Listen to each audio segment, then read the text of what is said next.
And I'll go back and start with Jeff, and you can go. Wow. All right, buddy. One tool. I'm a tool guy. It's like when someone asks me, what's your favorite app? I'm like, I have 25 favorite apps. One tool? All right, I'll go with... Or multiple. I'll go with Evernote. Okay. Evernote, because Explain what Evernote is. Evernote is an application for taking notes. If you see me looking down my phone, I'm taking notes. And it's not actually on Evernote, it's on a Google Doc, because that's my second favorite app, Google Doc. But Evernote is an application that allows you to either record a conversation or record notes. It allows you to include photos. So I've been on a little over 1,200 listing appointments over the last 5 or 6 years. And when you attend that many listing appointments, or even just appointments in general, it's just hard to remember all the details. And as we worked on providing a very consumer-centric focus and approach, I never wanted someone to have to repeat what they said to me after a conversation with me at a listing appointment. So I use Evernote to record the entire conversation, and then I send it to them in writing just to ensure that we were all on the same page. So although it's not technically a system or process, but because it made it, because the freaking consumer doesn't take notes when I talk to them, and that's really irritating. The entire time, I'm talking to you about a house. It's been an hour and a half conversation, and you didn't write shit down. Right? How the heck are you going to remember that? There's no way, right? So we had to record it, write it down, and give it to them the next day. That's Evernote. It's the process, the system. So here's the comedy is that there's probably, and I know you're probably smart technology, there's not a bigger technology idiot in this room than me. I will vouch for that. So we all have strengths and weaknesses. I don't have I actually called my sister on the way over here and asked her, what system do we use? Because I do not know anything about that. I think if I had to say something I invest in is having a great assistant. I really do not know any of my passwords. I'm telling you, this is false, is that true?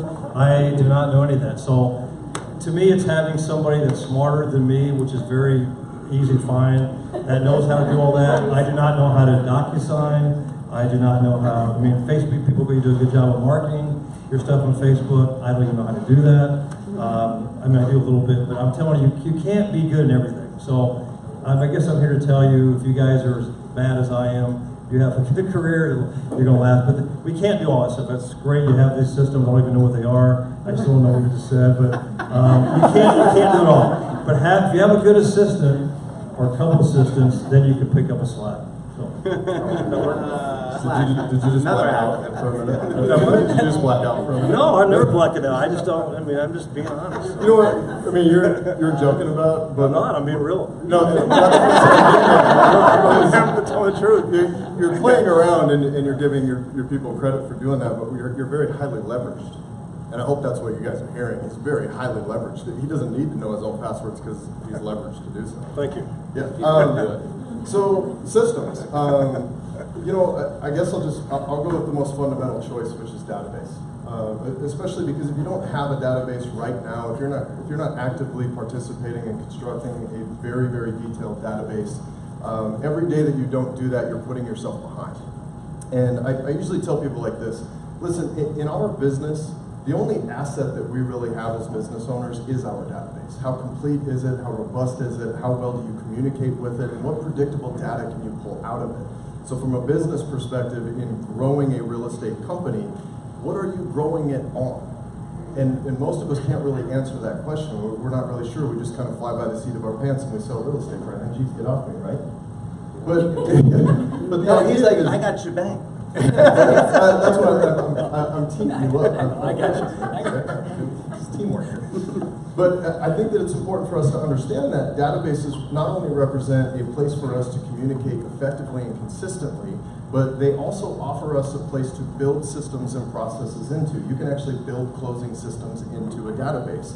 And when you have everything in a central location, it's easier to hold it accountable. So if you're building a staff, you're building a company, everything is done in there. It gives you predictable data, which helps you make decisions about how you're going to spend money.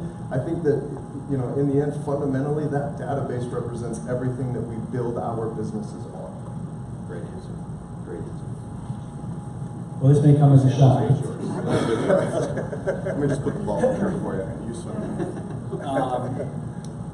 I'm obviously a systems guy. I have a software company, and I built my business because what I was tired of about 5 years ago, as we got busier and busier, is I was tired of working off paper, and I was tired of having to let people know via email or calling or texting or just letting them know in the office, hey, we got another deal, you got to go in here. And so what I decided to do is take the time and build my own. And you guys have heard of it, it's called Shebang, and I'm not here to promote and I'm not here to tout, but to me, it's also running at a high level. The more people you have in your organization, the more management that comes, and then you have to have people manage people.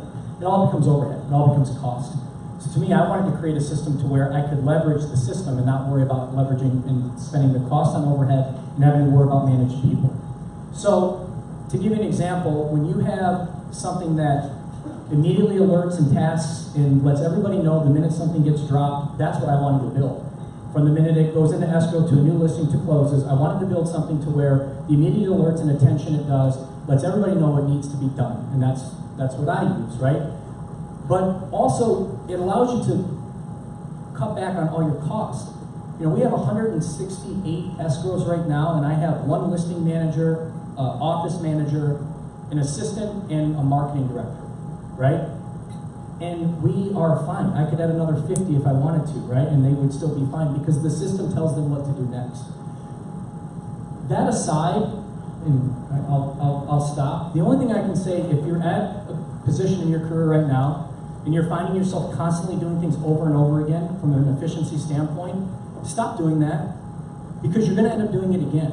So for example, create templates, like in Outlook. If you use Outlook, create a template in Outlook.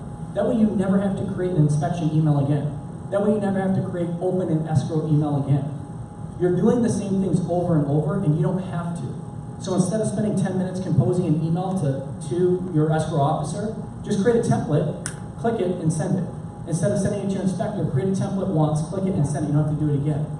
Put your team on a drive. So at least you have visibility to everything that you're doing in every file, no matter where you are in the world. So you gotta be smart. Because if you rely on having to come into the office to like check your stuff, I mean, the time that you spend on that is crazy. So I don't know, there's different levels of getting prepared and efficiencies in your office, but these are little things that you can do as an individual agent as you grow. And finding the things that you're doing over and over again, just create something to where you don't have to do that again, ever again. Because you will have to do it again. Real estate's the same process over and over and over. Whether it's $100,000 or $10 million, it's the same thing, right? So just create your own roadmap and your own templates so you can save your time, because your time is the most valuable thing you got. For those of you like systems, there's a whole other side of the systems conversation. I like this acronym systems, save yourself serious time, energy, and money system.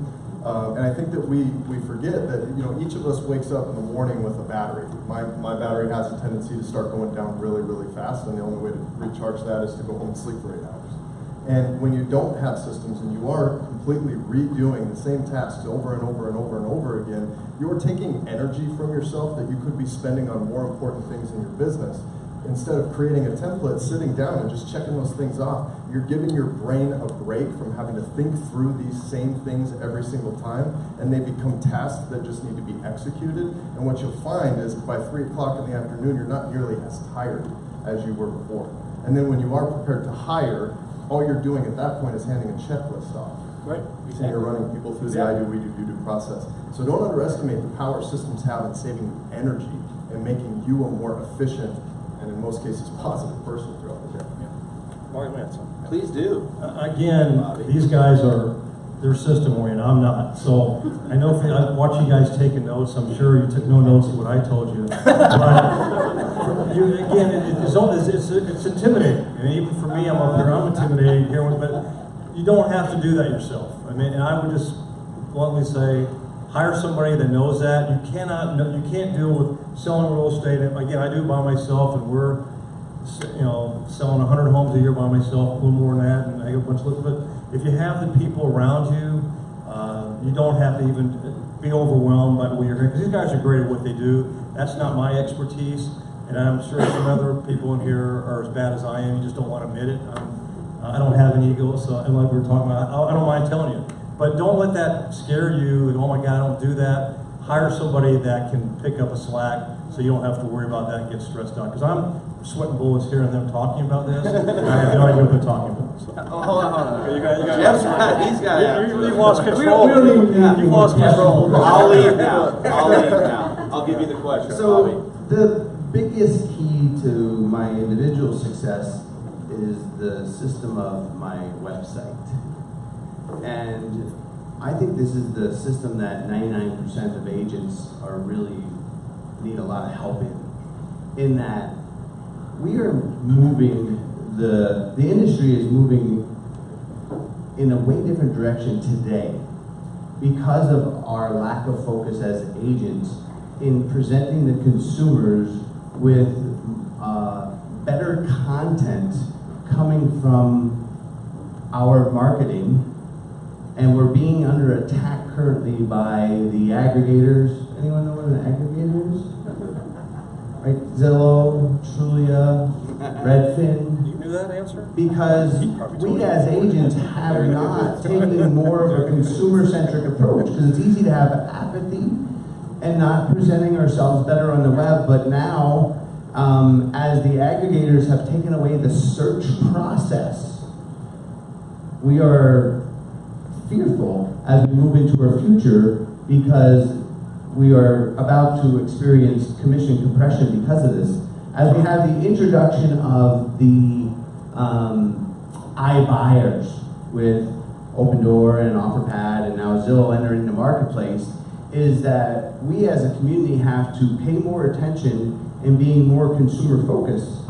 And the way that we have demonstrated this is putting out more content through our website, and that's how we communicate with our clients and how we bring them in through the system. And it's a system of education in how we educate our clients on the skills that we have. And that currently our website presence and our internet presence is not demonstrating the value that we deliver. And we will need to change this as a whole. But the system is a website because we have used it in educating our clients on the values that we deliver. Because we always want to deliver it through our mouths. However, they want to look on the web first, right? Now, do I have to convince you that 97% of people start their process on the web? Yet we, as an industry, haven't. So my last was the website. Yeah. Would you like the mic back? Okay. Please, thank you, Bobby. Thank you for letting me have it back. All great answers. You know, from the top producers in the state and the country, there are different answers, but the consistency I think I found lies within database, which kind of leads to my next question. So the National Association of Realtors actually has a statistic about the different functions in which we're marketing, prospecting, and how we get our business. And the number one reason for the most business of the top producers is referrals, past clients and referrals. And there's no secret to top producers, past clients and referrals because of their database. We lack initially up front in our business is creating our database. I think part of the reason is we don't know how to add to it. As simple as it sounds, we don't know how to add to it and create it. Brandon had brought up database here as part of, he was talking about the importance of how intricate, or I should say, detailed your database is. So the question, my long-winded question to it is, because good intro though. Because it is important, is the database. Is explain to me how often, how many people you're adding to your database and the information you're gathering. Because I think it's hard. I think we want to get a name, a phone number, an email address, but I think we can go so much further with how we're adding to our database and the information we're gathering. So question, how often, which hopefully is daily, but how often, how many people should we be adding to our database, and what's the information that we're actually gathering? Bobby, it's your turn to start, and then you can go whatever direction The question is you how want. many people we can add to our database? No, the question is how often, how many people, and what's the information you're gathering? Because it's hard for a newer agent or somebody who has not created their database yet to get it in place. So maybe just explain what your database is and what you're doing with it on a weekly basis. Are you assuming I have a database? I know you do, We do Bobby, have come one, on. okay. Here's what I would say about having a database is, I don't think, when we do update it, well, you guys gotta understand that buyers and sellers that are not very loyal. And, you know, one thing I'll say, like in my class, when I went to a particular school, my kids went to school, I was a star realtor at that school. As soon as you leave, another star realtor comes in there. So you can have all the databases, and maybe I'm not going to circle around the answer that you want to have, but to me, I market in my neighborhood. I do a lot of advertising, and I don't know if it's that answering your question, kind of. Or? Well, so you're at it. You do a lot of repeat referral business. Correct. So that's your database. So what information are you gathering? How often, daily, hopefully, are you adding to it? And what are you doing to constantly keep that at the forefront of your business? Because to do that much repeat and referral business that you're doing, you have to be constantly adding to your database. Yeah, I don't know, Mark, that it's actually the database as much as it is.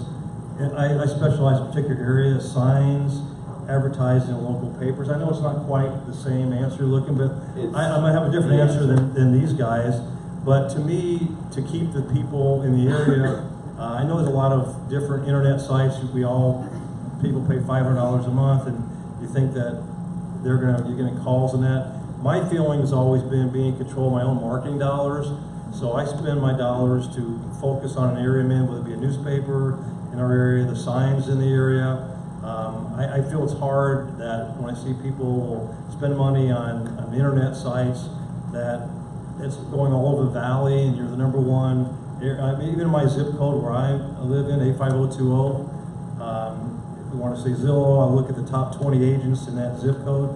I never even heard of any of them because they're paying $500 a month or whatever it is to be in that zip code. So to me, being in control of my own dollars and being consistent 12 months out of the year, I think we all do that, is if you start marketing, spending money to get a database, to answer your question, and do it for 3 months or 4 months at a time, and then you stop, you're going to lose out to the people who are doing it 12 months out of the year. So that's really, I think, I stick in the area I'm at with signs, advertising, and don't spread myself all over the valley. So I don't know if that's Fine answer. No, everyone's got a different answer. Thank you. The point is that we're adding to it. We are, We're sir. growing our database. Did I do it? But you're in a did great. different You did spot. great. Right, But you're in a different spot. Okay. And let me say why. Are you sticking up for me again? Yeah, I am. Thank you. I am. And it's, but it's not even that. Like, hey, you built your business on relationship over years and years, but you happen to dominate a marketplace. And there's very few agents, like, and no offense, but you can't necessarily follow in Bobby Leap's footsteps because Bobby dominates a marketplace at an extremely high level. He dominates Central Phoenix. Robert Jaffe dominates Arcadia. Walt dominates PV.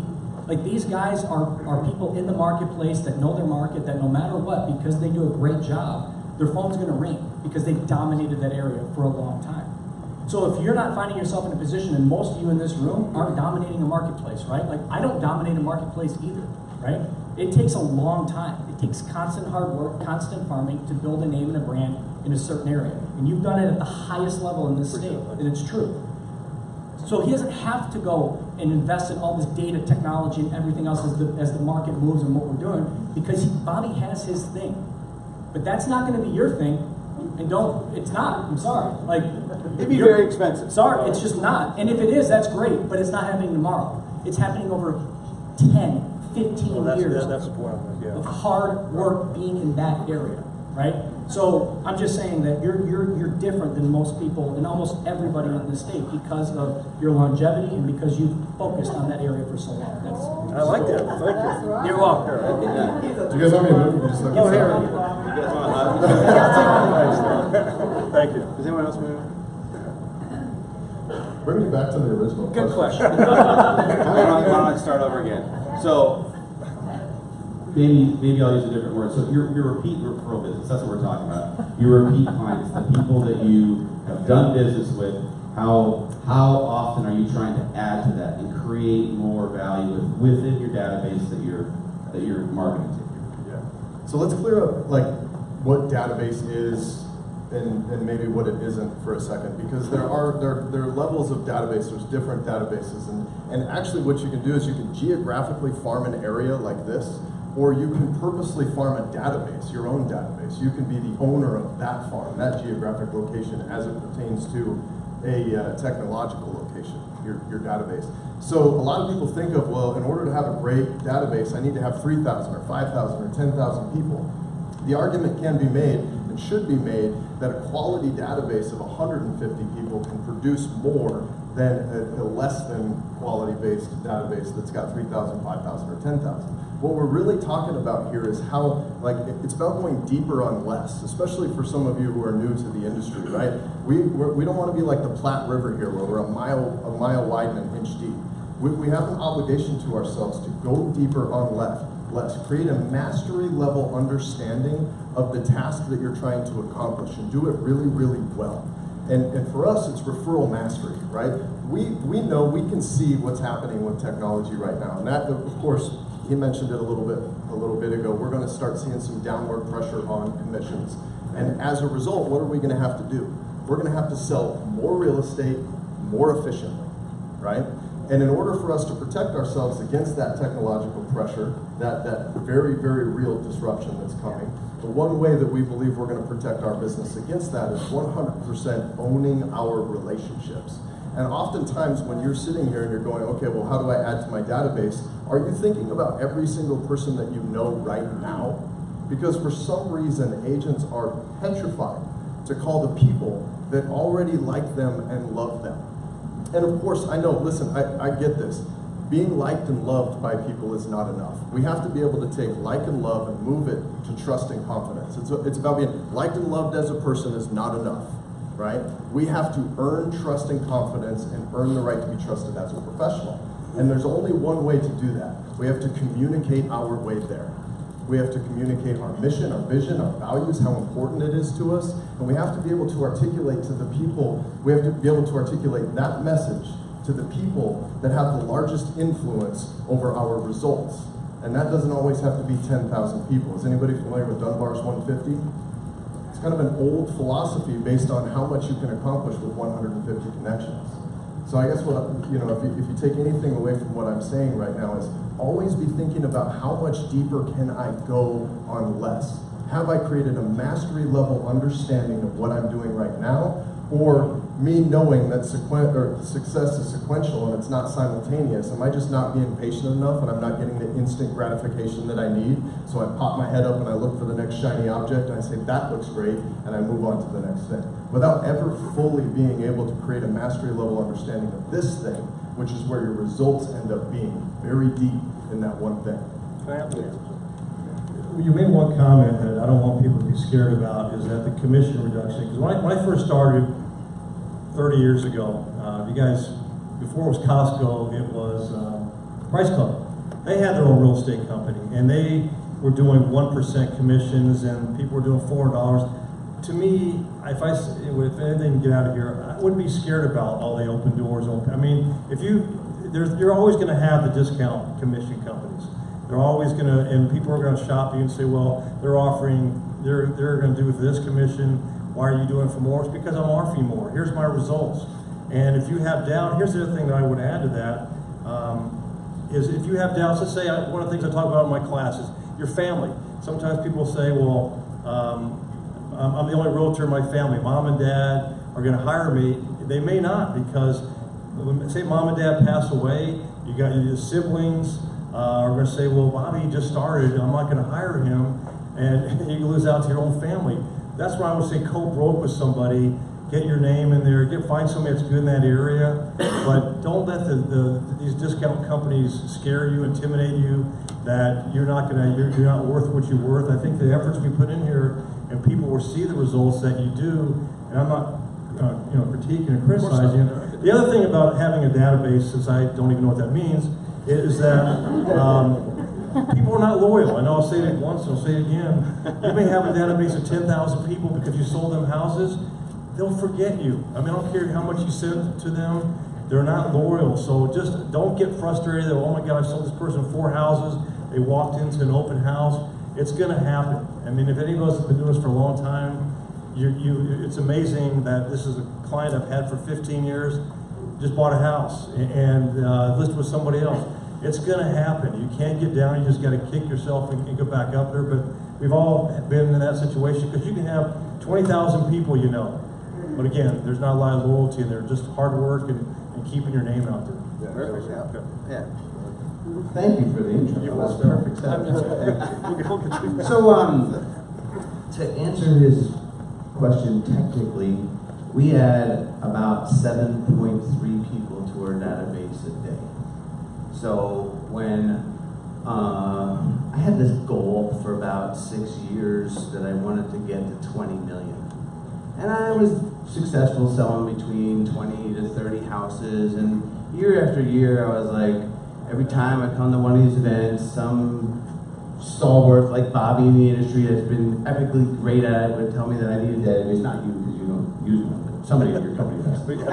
We've got that established. But I was like, okay, this year, right, it was like 2011 or 2012, I was like, I'm going to start a database, and I had 365 people in my database. And today we have 13,309. So it's not just clients, but it's speaking what Bobby said is that I love what Brandon said, because I believe that you have to have deep relationships, but unfortunately, there's 180 million people that visit Zillow on a monthly basis. And there's a thing on your cell phone called notifications. And when that thing pings you, every single day that there's a notification, you can't help but get the notification on your phone, right? But that the world today is changing. And that, I mean, think of a title partner that I had 3 years ago when I was talking in front of an audience, and she was telling me about how her daughter was thinking of buying a house, and I was like, oh cool, maybe I'll be on the line because we were a good partner to them. And she's like, no, she was using the internet and went to an open house and bought the house. Meaning that if we're not aware of the change in technology, that, as Bobby said, people are not loyal, but not their fault. They like you. They love you. They love that relationship. But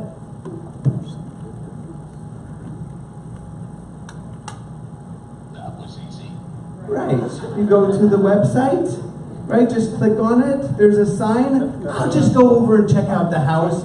My good friend of realtors, you know, she said she was going to a movie today, and I don't want to bug her because I don't know if I love the house, and all of a sudden I am working with somebody that's not my friend. And that's what is the fear. I mean, we constantly, we mail our database, I don't know, we section our database. We have 670 clients or 80 clients that are in the database that we mail one thing to, and then we have the prospects we send something else to, and then we have the sphere of influence that we mail other stuff to. We do it all. I mean, we did, I don't know, maybe $43 million in database business last year. So we have a reasonable business, but unfortunately, we did $8 million in web business. So, you know, it might be good to pay attention to both things, not just one thing, but you gotta constantly build your database. That's not my message, but realize that we have to have a better presence and constantly, what we do with our database is called hub marketing. Phil, the director of marketing part of my business, he's here today, but we push them to our website so that they're searching on the web. After you send them a card and it sends them to their website, they go to your website 3 times. When they search real estate, your website shows up, and then they at least have to make the decision, do I want to click on Google or Tanya, my friend's site, right? Give them that opportunity. I'm gonna write to you because you've been neglected, so. Please give it to Jason. You guys, this is all good stuff, but honestly, it means, all this can mean one thing. This is easy. Thanks, bro. It all depends on what you want to do with your business. Like a lot of you guys in here, maybe you don't want to have a huge team, right? Maybe you want to just be a great individual agent and have an assistant. So you got to ask yourself what you want to do in your business. We can tell you all that doesn't mean you got to mimic or mock what we do. Like Jeff has an unbelievable team. Bobby's best agent in the state, right? Like Everyone runs their own different business model. You have to find out where the business is coming from and make a decision. What do you want? Do you want to have a great team? Do you want to be a great individual agent? You want to be a great individual agent, have a couple buyer's agents and a couple listing agents? That's cool too, right? So when you're doing all these things and you're trying to decide what you want, the only thing that it comes back to me is efficiency. Just try to be super efficient with whatever it is you decide to do. Whether you want to be a great individual agent or have a team, just be really efficient at what you're doing.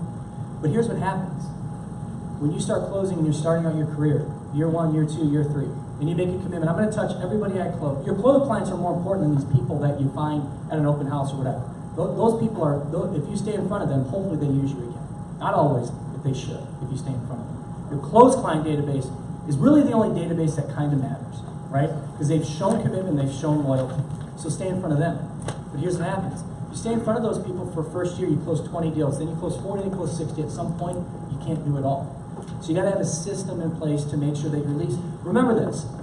I always say this about Shebang, because people always want to tweak content and this and that, and I say, it's not about the content, it's about the touch. It's just reminding them that you're there. So whether it's Shebang or whatever system you use, just make sure your closed client database, they're getting touched at minimum once a month, hopefully twice a month. Whether it's an email, do you need anything, how you doing, birthday texts, holiday campaigns, whatever it is, find a way to be in front of them, because it's more about top of mind than it is necessarily about what you're saying. So when they get an email from you on Friday morning that's just saying, hey, you closed on your house 2 years ago, today's your 2-year anniversary, that's amazing, right? And they go out to dinner with their friends and they're like, hey, you gotta call Bobby, I just got an email from him today. Top of mind is so important. Recognize what you want to do in your career and become super efficient at it. But just be top of mind. That's really the most important thing.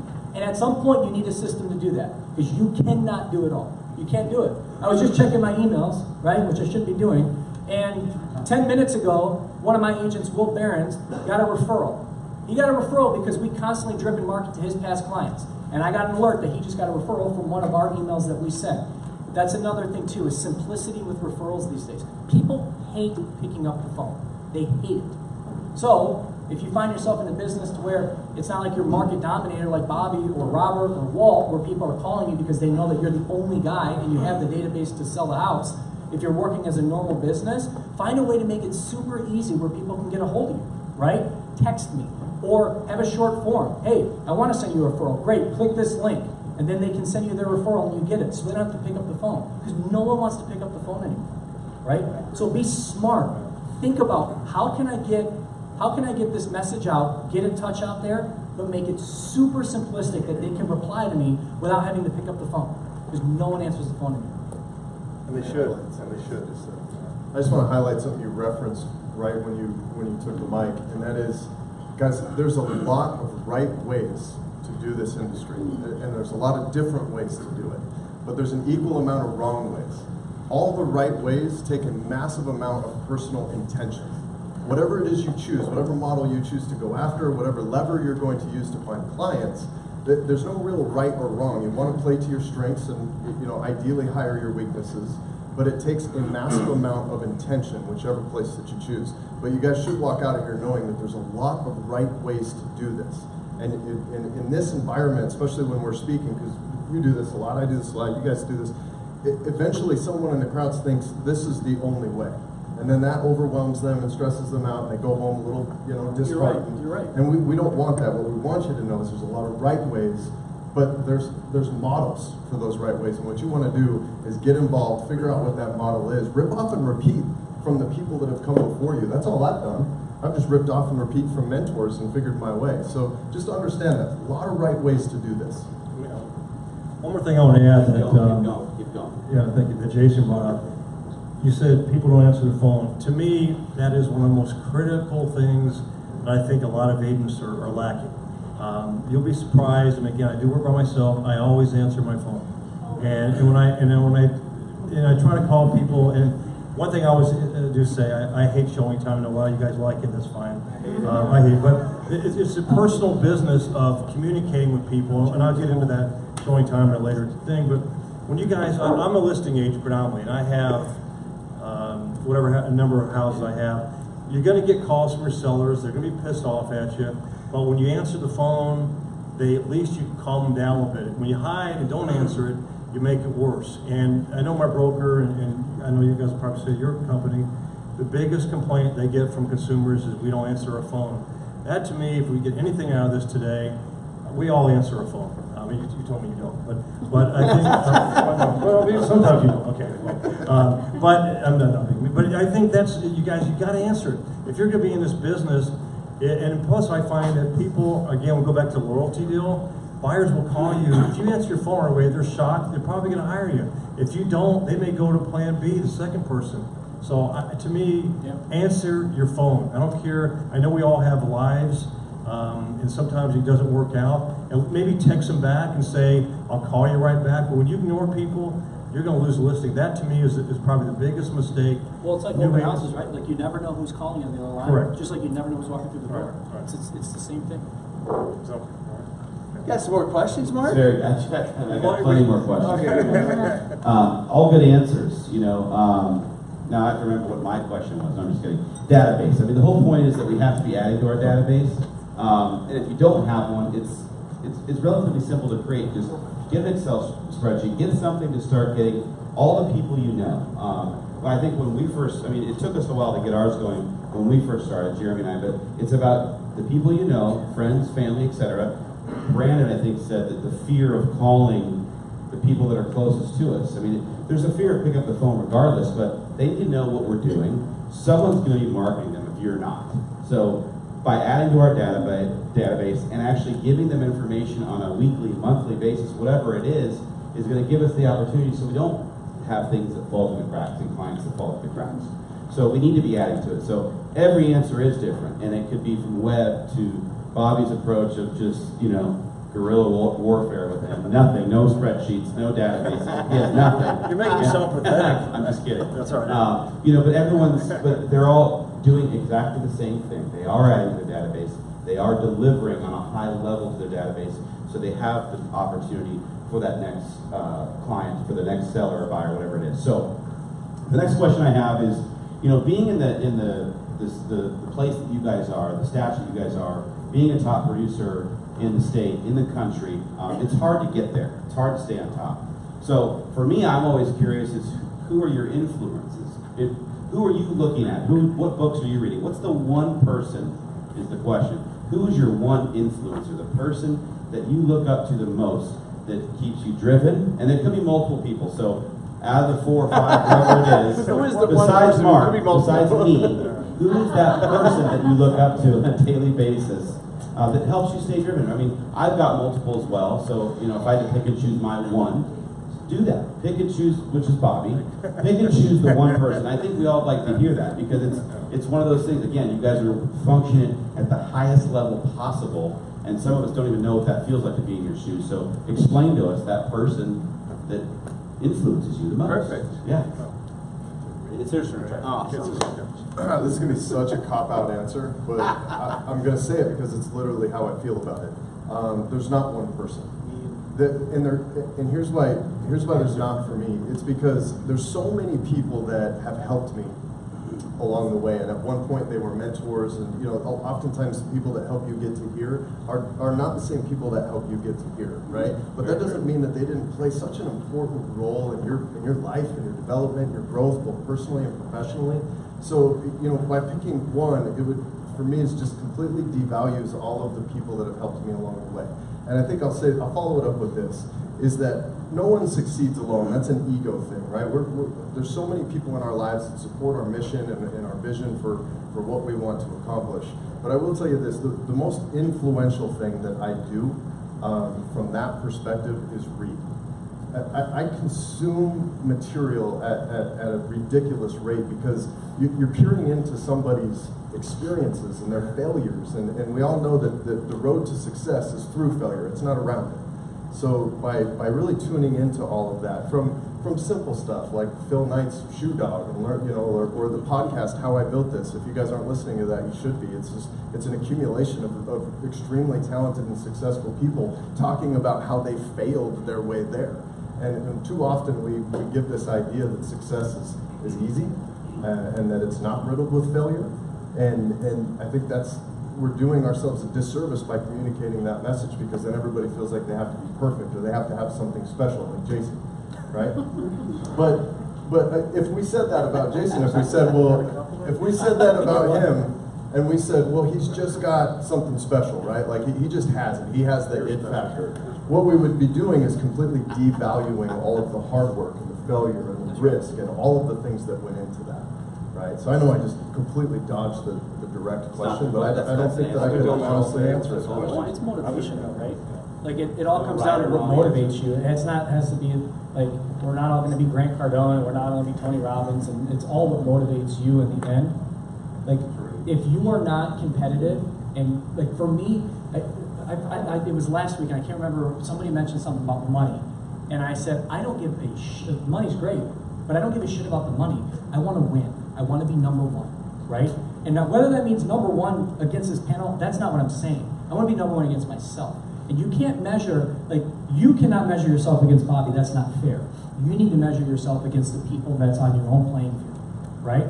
It's not fair for Lisa Roberts to measure herself against Bobby or me or Robert because she's only been in this business for 4 years, right? So you got to measure yourself against the people that you can say, who do I want to be number one against? You can't be number one against number one if you've only been in this business 2-3 years. This is a longevity business. This isn't the NBA, okay?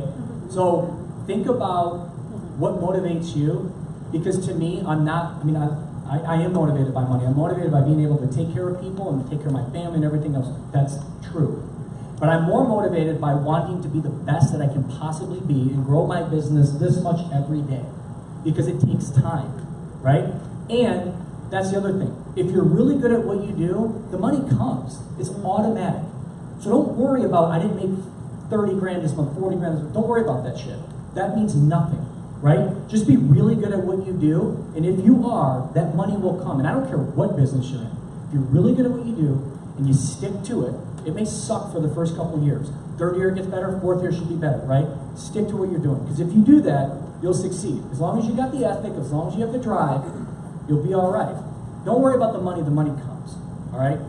And compete against who is on I don't want to say equal playing field, but know who you're competing against, right? To be number one and be where you want to be. Don't have pie in the sky stuff, and just want to win. Just want to win. I want to win. Every fucking day I want to win. Every day I want to win. I don't need an applause. I'm just saying. Like, I have a vision and where I want to hit it and what I need to do to get there. And I map this out. Every 6 months I map out where I want to be at in 6 months from now. I do it consistently. And I know, and what I do is I put the pieces in place. This is where I want to be. This is what it's going to take to get here. This is what I need to hire or not hire, or who I need to put in play to get me where I need to be.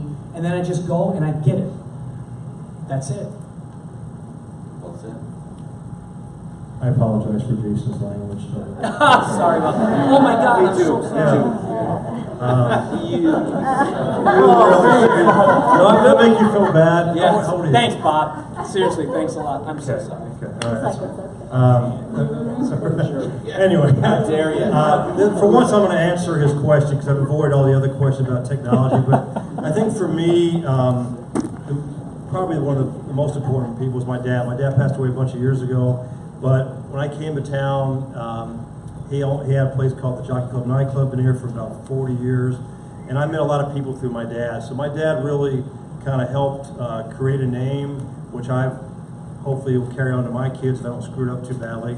But I think my dad, probably real estate wise, I'd have to say I had a great mentor. When I got out of the nightclub business, Mark Moskowitz was a top realtor. Those of you guys have been around for a while know Mark.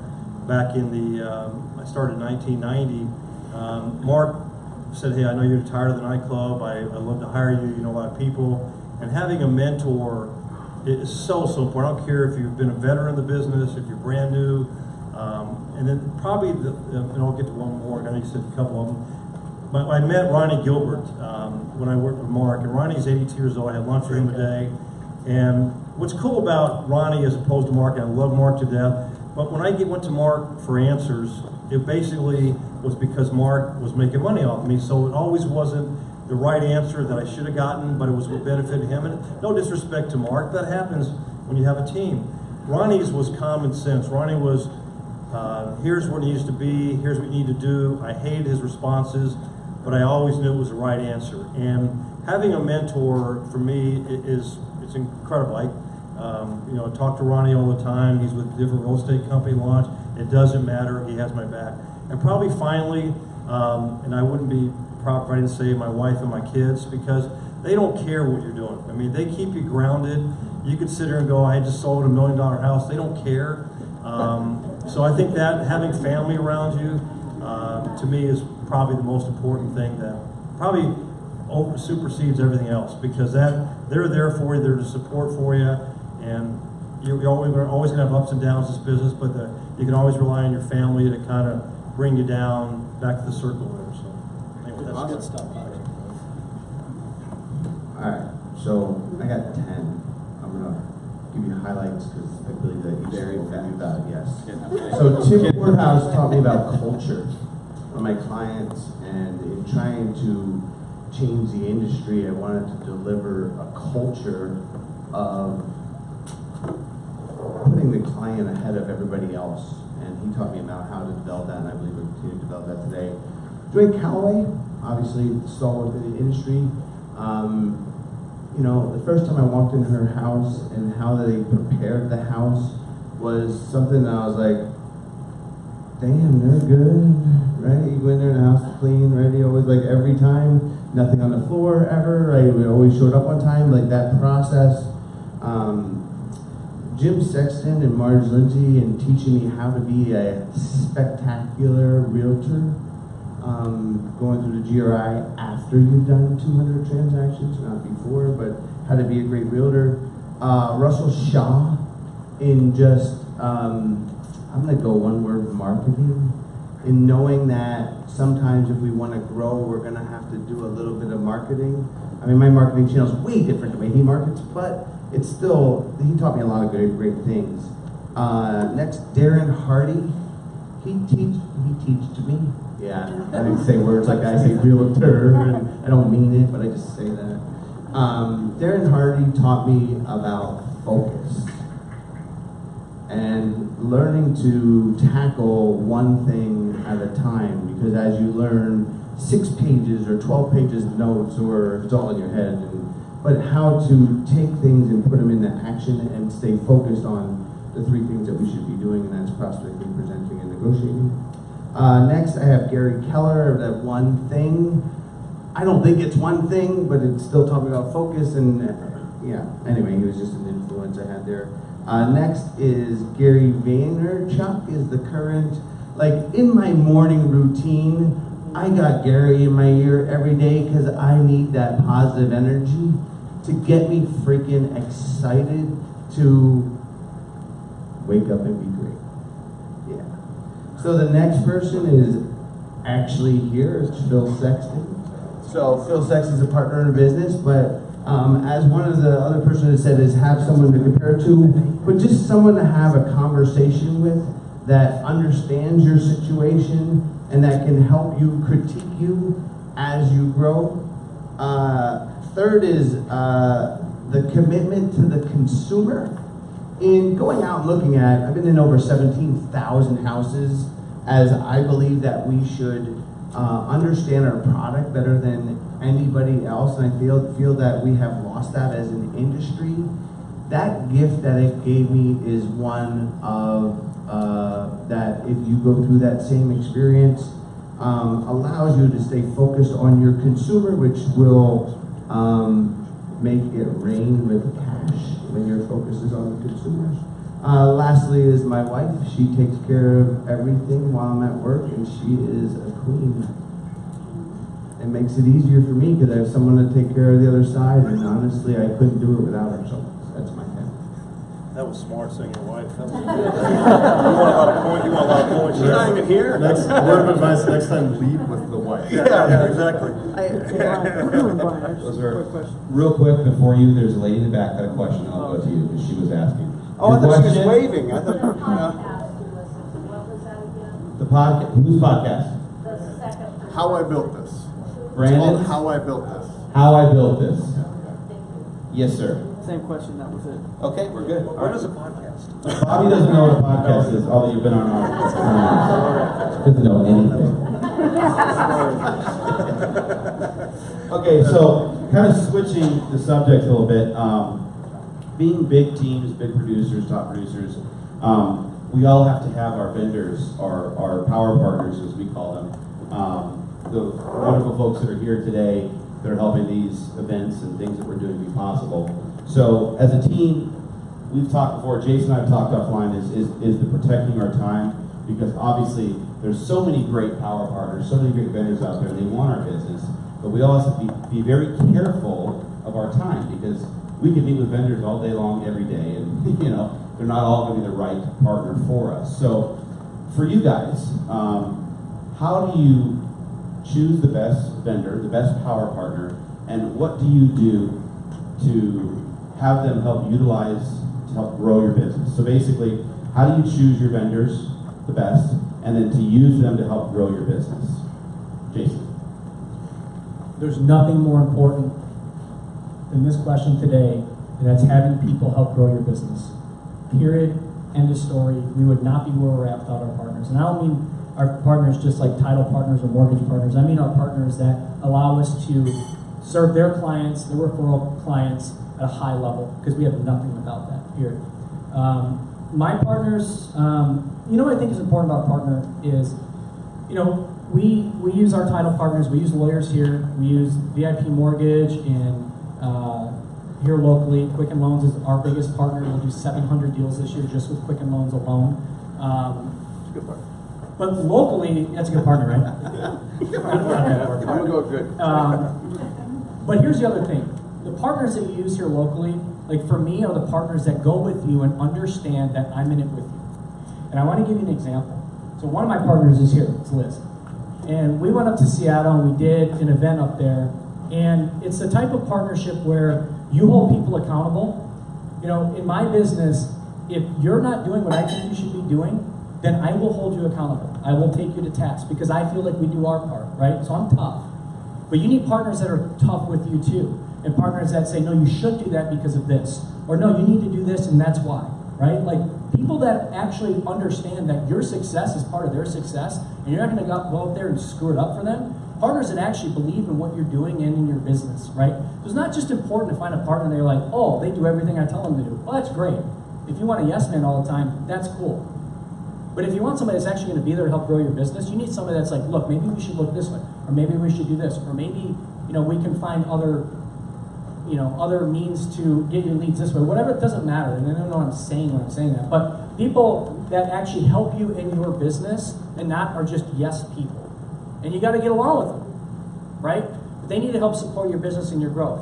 And you need to prove to them first. That's the one thing I did really well early in my career, is that I gave back first before I asked for it in return. Let me show you what I can do. A lot of times, a lot of agents out there are like, hey, will you help me buy Zillow leads? Well, you haven't even sent me a contract yet. You haven't sent me a loan yet. You expect me to help you? Yeah. Well, no, it doesn't work like that. Let me give back first. Give as much as you can first, and then ask for it in return, because you've proved it. And I see it 90% of the time, I see it the opposite way. I'm a realtor. I deserve you to pay for XYZ, pay for my broker opens. No, you don't. No, you don't. Show them that what you can do, and then they'll give back twice as much as you initially asked for. So give first and expect something in return later. Vendors love that. Thanks, vendors. I wholeheartedly agree. So instead of just saying I agree and passing the mic, let me attempt to add to it. Our vendor partners, we pay attention to multiple levels of our vendor partners, right? We always have that very charismatic person, the rep, right? That's full of enthusiasm and energy and represents such a you know, unique partnership. And when we focus on that specific vendor, we want to know who's actually interacting with our client, and what are their standards of professionalism, and do they meet ours? And you know, for us, we don't sell nearly the amount of units that you do, but it's still a very impactful thing that we need to take the pressure off of our administrative staff by having at least somebody there that we can count on the consistency of their communication. And when you're placing your clients, when you're directing your clients to vendors, especially, you know, more so lenders than escrow officers, they have to represent the same level of professionalism that you do, because if something goes wrong on their end, it's your fault, not theirs. The client's always going to come back to you. You're the face, so you have to have an immense amount of trust, and you have to be willing to hold those people accountable, and vice versa. Like you said, you want those people coming back to you if you're not pulling your weight, saying, hey, like, we need to communicate more effectively here or more often. So we go that extra level deep. Our partner is not just that rep, but it is who is touching our clients and how effectively and professionally do they communicate. When I first started so many years ago, I remember when I worked with Mark, he had 15 different title companies he worked with, 15 different lenders they worked with, and he goes, you need to give all these guys deals, because way back when, before we had CFPB laws, there was no continuity, you pick your, and I never did that. I think all these guys would say the same thing. The vendors, no matter what company you're with, they're amazing. I mean, they have to sit through all the presentations we do, but they support us. And there's one word that I would say about the different vendors that I work with, it's loyalty. I'm very loyal to them, and they're very loyal to me. And the reason why they're loyal to me, because I'm loyal to them. That's right. If you have 5, 6 different companies you work with, they're gonna look at you and go, well, you've got other people.